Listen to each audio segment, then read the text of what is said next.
جی speaker صاحب، اس حقیقت سے کوئی انکار نہیں کہ جانے والی حکومت نے پاکستان پہ قرضوں کا ایک بہت بڑا بوجھ ڈالا ہے اور ڈال کر چلے گئے، لیکن اگر ہم انہی باتوں کو دہراتے رہے تو عوام جس نے ہمیں بھی ووٹ دیا اور ہمیں بھی اپنے ووٹوں سے اس ایوان میں بھیجا ہے،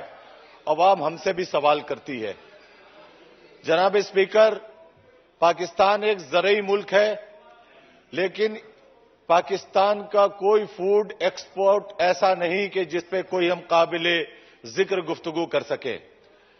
کئی ایسے ممالک ہیں مغرب میں جس کا حجم پاکستان سے بہت کم ہے، لیکن دنیا کے فوڈ ایکسپورٹس کے اندر ان کا چوتھا اور تیسرے نمبر پہ نام آتا ہے۔ پاکستان زرعی ملک ہونے کے باوجود ہمارے یہاں چند فصلوں پہ قناعت کیا جاتا ہے، اور جو قدرت نے ہمیں اتنا بہترین زمین اور زرخیز زمین دی ہے، شاید ہم چاہے وہ کاشتکار ہوں چاہے وہ زمیندار ہوں،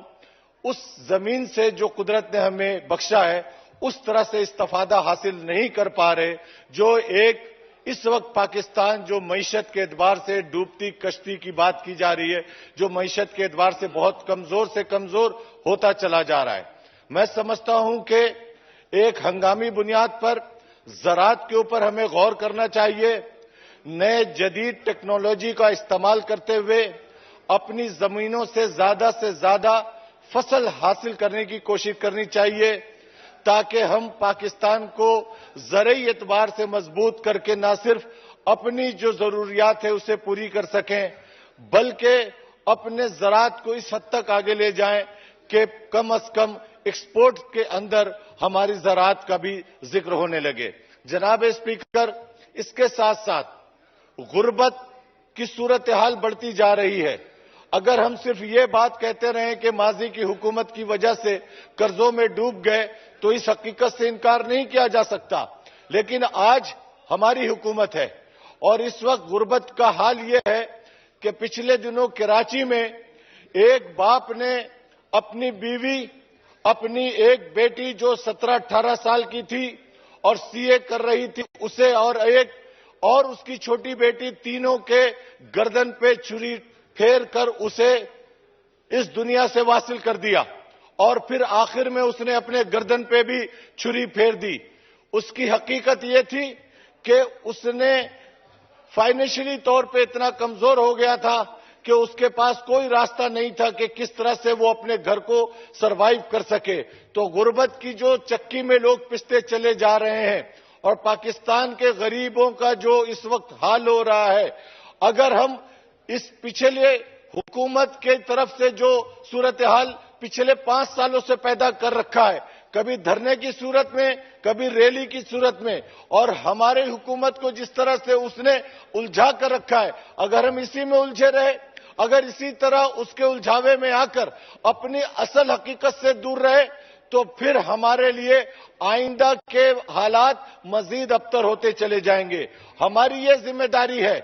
ہماری یہ کوشش ہونی چاہیے، حکومت کی یہ کوشش ہونی چاہیے کہ اگر ہم لوگوں کو روزگار نہیں دے پا رہے تو کم از کم مہنگائی کے اندر کمی لے کر آئیں۔